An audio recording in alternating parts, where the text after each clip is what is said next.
पराग अनुपमा से प्रार्थना का ख्याल रखने की गुजारिश करता है। अनुपमा मुस्कुराकर कहती है कि प्रार्थना उसकी अपनी बेटी जैसी है। पराग चिंतित होकर कहता है कि पता नहीं प्रार्थना उसे माफ करेगी या नहीं।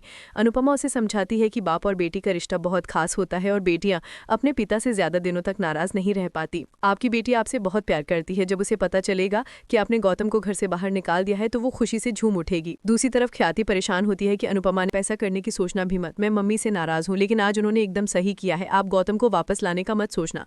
राही मोटीबा को चेतावनी देती है कि अगर गौतम वापस आ गया तो आप अपने बेटे को हमेशा के लिए खो देंगी। राही साफ कहती है कि अगर मम्मी सही है तो मैं उनका साथ जरूर दूंगी। ये सुनकर ख्याति और मोटीबा चौंक जाती है। दूसरी तरफ अनुपमा पराग को समझाती है कि इस उम्र में अब हमें सिर्फ सुकून और बच्चों की खुशी चाहिए। पराग उसकी बात से सहमत होता है।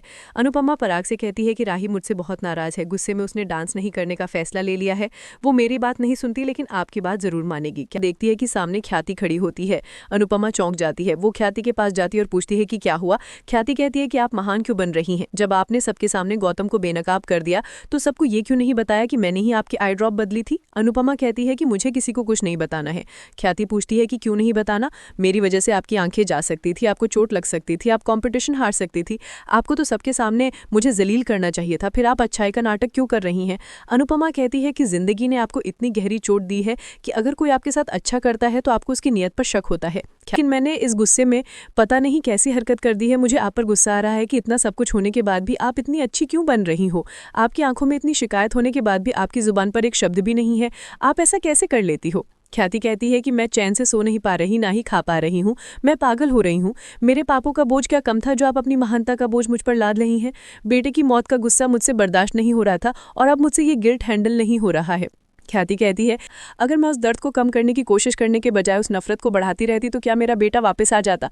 जो चला गया है उसे वापस लाना हमारे हाथ में नहीं है। ख्याति पूछती है कि हमारे हाथ में क्या है? अनुपमा कहती है कि हमारे हाथ में यह है कि हम उन्हें याद कैसे करें।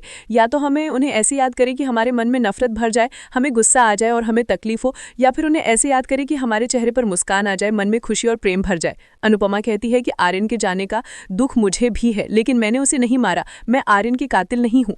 अनुपमा ख्याति को आर्यन की ड्रग्स की लत और शादी में हुई पूरी घटना बताती है। ख्याति रोने लग जाती है। अनुपमा कहती है कि जो भी हुआ वो गलत हुआ, मेरा वो फैसला गलत। मैं उसकी मौत याद नहीं करती, मैं उसकी जिंदगी याद करती हूँ। ख्याति कहती है कि मैं अपने दिल का बोझ कम कैसे करूं?